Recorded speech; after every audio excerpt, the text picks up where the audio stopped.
साथियों नमस्कार, मैं संजय दास आपका स्वागत करता हूं SSB blog and social work में। साथियों आज बात करते हैं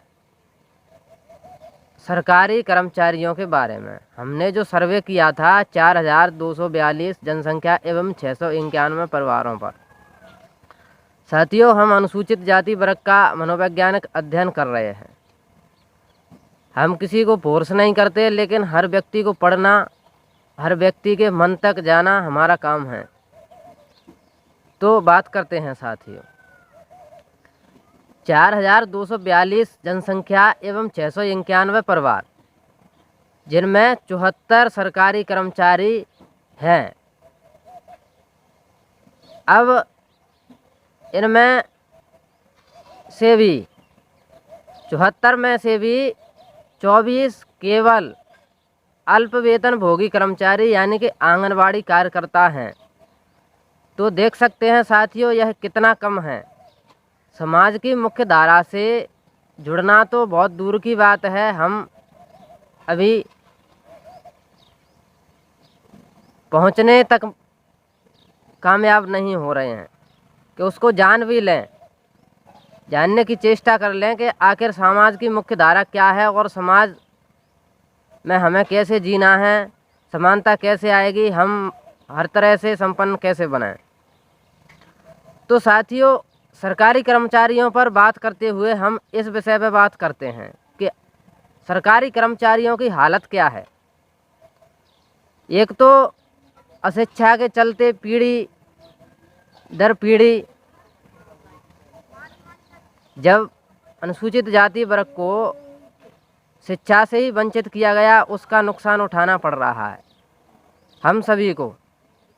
यहाँ तक कि जो कर्मचारी हैं उनको भी नुकसान उठाना पड़ता है, क्योंकि जब वो नौकरी करते हैं तो उनके लिए काफ़ी सारी परेशानी आती हैं साथियों। और शोषण, भेदभाव, जातिवाद आदि का सामना उनको करना पड़ता है।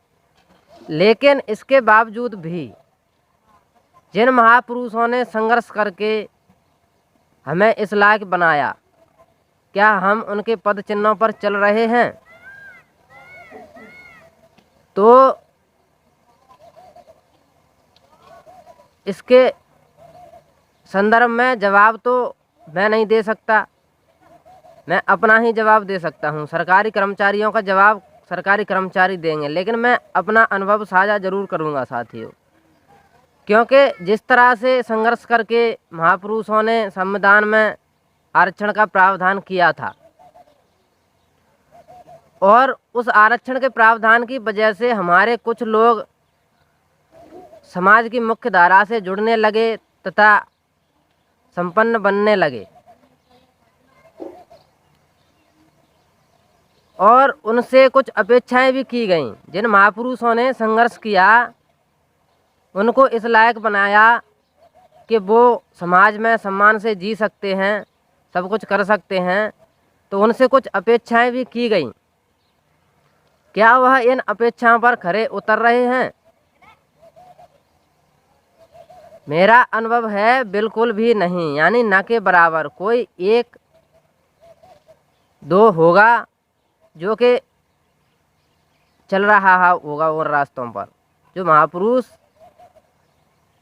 हमें बताकर गए हैं, उनकी अपेक्षाएं थी, उन पर चलने की जो कोशिश कर रहा है वो भी शोषित है। शोषित समाज में ही शोषित है, उसको प्रताड़ित किया जाता है, उसको धमकाया जाता है, यानी उनको रूढ़गत धारणा में चलने के लिए ढकेला जाता है या प्रेशराइज्ड किया जाता है, फोर्स किया जाता है। शायद वह फोर्स पता न चले, लेकिन ऐसा होता है। क्योंकि कई सरकारी कर्मचारी और हमने संपन्न लोगों के मुंह से भी सुना है, वह कहते हैं कि आजकल तो नए लड़कों की चल रही है। अब चल कैसे रही है नए लड़कों की? ना तो उनके पास ज़मीनें हैं और ना सरकारी संपन्नता है, सरकारी कर्मचारी नहीं है, ना इतना है सब कुछ। नए लड़कों की आखिर कैसे चल सकती है? नहीं चल सकती ना, चल तो उन्हीं की रही है। अगर ऐसा होता तो नवीन युवा बदलाव और सोच में परिवर्तन कर रहा है, उसमें ये बाधक बन रहे हैं। हमने देखा है, वीडियो में भी हम बता रहे हैं कि किस तरीके से यह बाधक बनते हैं। और कुछ फैक्ट होते हैं, उनसे हम पता कर सकते हैं कि ये किस तरह से बाधक बन रहे हैं।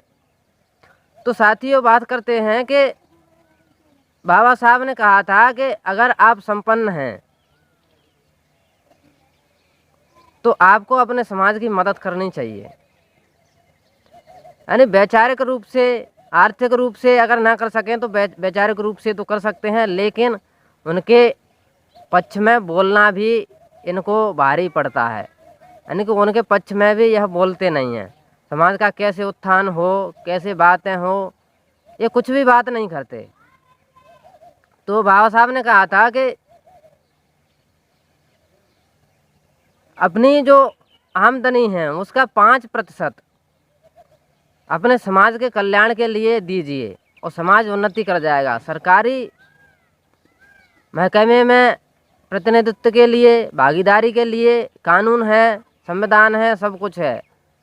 वह लड़ाई हम वहाँ से लड़ रहे हैं, संघर्ष कर रहे हैं, लेकिन सामाजिक स्तर पर हमें सुधार करने के लिए यह करना पड़ेगा। लेकिन हुआ क्या साथियों, बाबा साहब ने अंतिम समय में दुख मन से कहा था, दुखी होकर के कहा था कि मुझे मेरे समाज के पढ़े लिखे लोगों ने धोखा दिया।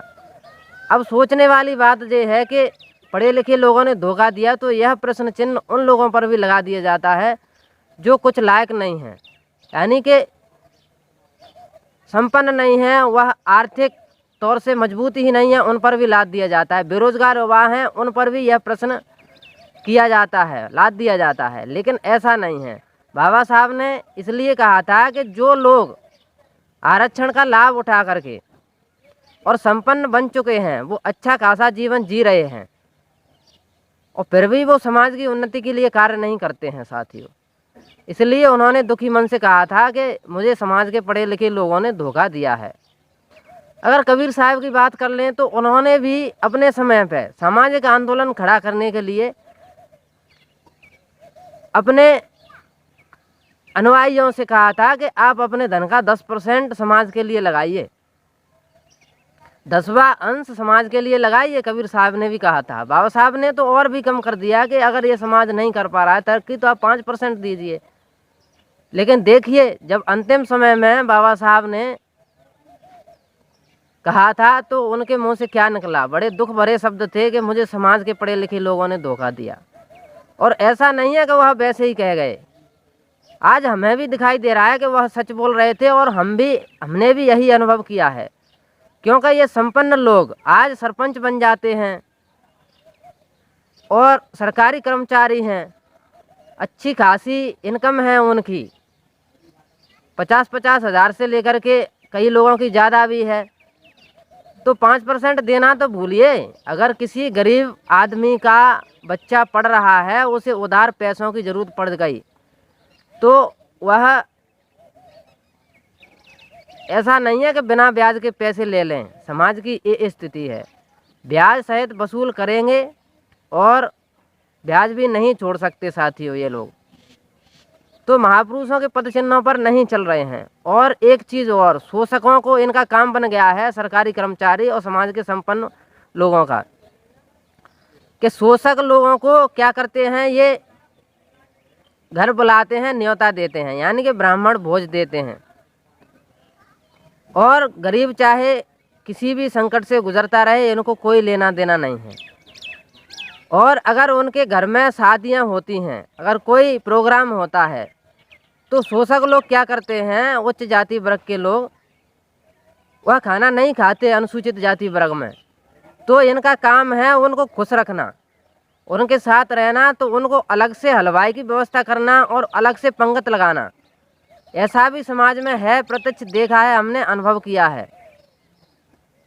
अलग से पंगत लगाते हैं, लंगर लगाते हैं, ये उन्हीं का हलवाई होता है, उच्च वर्गीय, उच्च जातीय, और उन्हीं के मैनेजमेंट होता है सारा। ये केवल पैसा देते हैं उसमें और उनके लिए भोजन की व्यवस्था करते हैं। इस तरीके से महापुरुषों के पद चिन्हों पर न चल करके यह सरकारी कर्मचारी और समाज के संपन्न लोग अपने शोषण को बढ़ाने का काम कर रहे हैं, यानी कि छुआछूत, भेदभाव आदि को और मजबूत बनाने का अपने ही समाज के लोग कर रहे हैं साथियों। और शराब पी कर के संपन्न लोग हैं तो चित्त पड़े रहना, ना समाज में उठना ना बैठना, क्योंकि पैसा है कोई दिक्कत ही नहीं है। अगर 50,000 कमाते हैं तो 5,000 की या 10,000 की दारू पी जाएं तो कोई परेशानी ही नहीं है। नशा में लिप्तता, अंधश्रद्धा में लिप्तता, ये आदि कारण है हमारी समाज के पिछड़ेपन के। क्योंकि हम समाज के जो संपन्न वर्ग के लोग हैं उनसे कोई प्रश्न तो कर नहीं सकते, क्योंकि वो संपन्न लोग हैं। प्रश्न करते हैं तो उनका कहना क्या होता है, तुम्हारे पास अभी वजनदारी नहीं है, तुम क्या जानो, अभी नए लड़के हो, तुम्हें क्या जानकारी है इस चीज़ की कि समाज में कैसे जीना होता है, कैसे चलना होता है। तो ऐसी स्थिति बन गई है साथियों। अब इससे निजात कैसे पा सकते हैं हम? सरकारी संपन्न लोग या जो भी आर्थिक उन्नति कर चुके हैं उन लोगों से तो आशाएं करना ही खराब है, लेकिन हम गरीब आदमी भी अगर ऐसा करते हैं, सहयोगी बनते हैं एक दूसरे के लिए, तो हम महापुरुषों के पद चिन्हों पर चल करके प्रबुद्ध भारत बना सकते हैं, प्रबुद्ध समाज बना सकते हैं, प्रबुद्ध परिवार बना सकते हैं साथियों। बाधाएं आएंगी, निंदाएं होंगी, अच्छे लोगों की ही होंगी, क्योंकि समाज में अच्छे लोगों की संख्या कम है, हमें उनसे भी बचना है। तो एक दूसरे की मदद करें, इन सारी चीज़ों पर ध्यान ना दें। शोषण, छुआछूत, भेदभाव को अगर कोई हमारा कार्य बढ़ा रहा है तो उनको न बढ़ने दें, उनमें शिथिलता लाने की कोशिश करें, उसको मजबूत ना करें। मेरी यही आपसे सभी से प्रार्थना है साथियों। और इसी के साथ मैं आपसे विदा लेता हूँ। धन्यवाद।